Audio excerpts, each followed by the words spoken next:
আরাফার সিয়াম কি জিলহজ মাসের 8 তারিখ নাকি 9 তারিখ রাখতে হবে?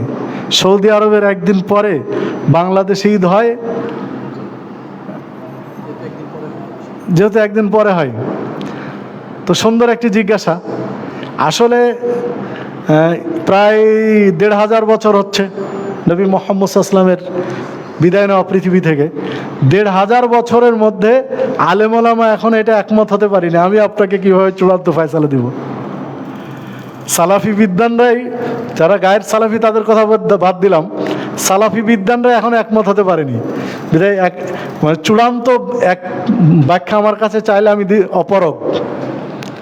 এখানে দুইটা মাসালা দুই দিকে নিয়ে গেছেন মুহাদ্দিসগণ। তবে মৌলিক বিষয় যেটা মনে হয় যে আরাফার সাথে রাখাটাই উত্তম। কারণ হলো যে আরাফার সিয়ামটা হচ্ছে আরাফার সিয়াম ইয়াউমে আরাফা, হাদিসের যেটা শব্দ, যে আরাফার সিয়াম রাখলো তার 1 বছর আগের 1 বছরের পরের গুনাহ মাফ হয়ে যাবে।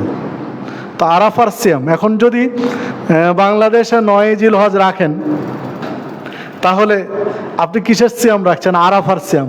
আরাফা তো হয়ে গেছে একদিন আগেই, আরাফার তো দিন পার হয়ে গেছে। তাহলে আরাফার সিয়াম আপনার কিভাবে হচ্ছে? তাহলে জিলহজের সিয়াম আসা লাগে। এখানে আরও অনেকগুলো ব্যাখ্যা নিয়ে আসছেন।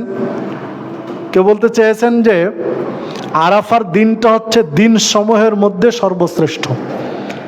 পৃথিবীতে যত দিন হয় তার মধ্যে সর্বশ্রেষ্ঠ দিন হচ্ছে আরাফার দিন, ইয়াউমুল আরাফা।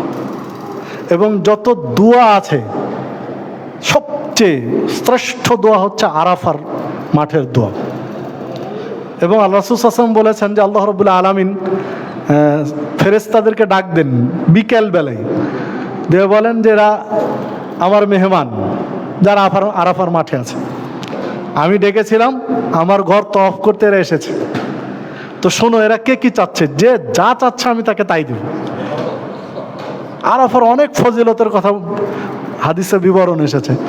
তো আরাফার মাঠে যারা আছে তারা তো এই ফজিলতটা পাচ্ছেন। তো আরাফার মাঠে যারা নেই তারা কিছু ফজিলত যেন পায়, তারা যেন আরাফা থেকে একেবারে টোটাল মাহরুম না হয়, এই জন্য ইসলাম এইরকম একটা বিধান দিয়ে রেখেছে যে আরাফার বাহিরে যারা আছে তারা এই দিনে যারা সিয়াম পালন করবে তাদের 2 বছরের পাপ ক্ষমা হবে। তো আরাফার দিনের ফজিলত আরাফার ভিতরে যারা আছে তাদের জন্য, তো যারা ওখানে নেই তাদের জন্য আল্লাহ একটা সুযোগ রেখেছেন আরাফার দিনের সিয়াম। তো এই হিসাবে আরাফার দিনের কথাই অনেকেই বলতে চেয়েছেন।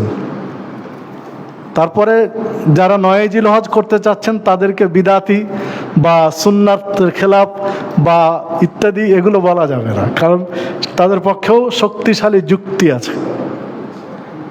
বিধায় আল্লাহ ভালো জানেন কোনটা। তবে আমার কাছে মনে হয় যে আরাফার দিন রাখাটা আমার কাছে বেশি ভালো মনে হয়, যেহেতু আরাফার সিয়াম। জাযাকাল্লাহ খাইর।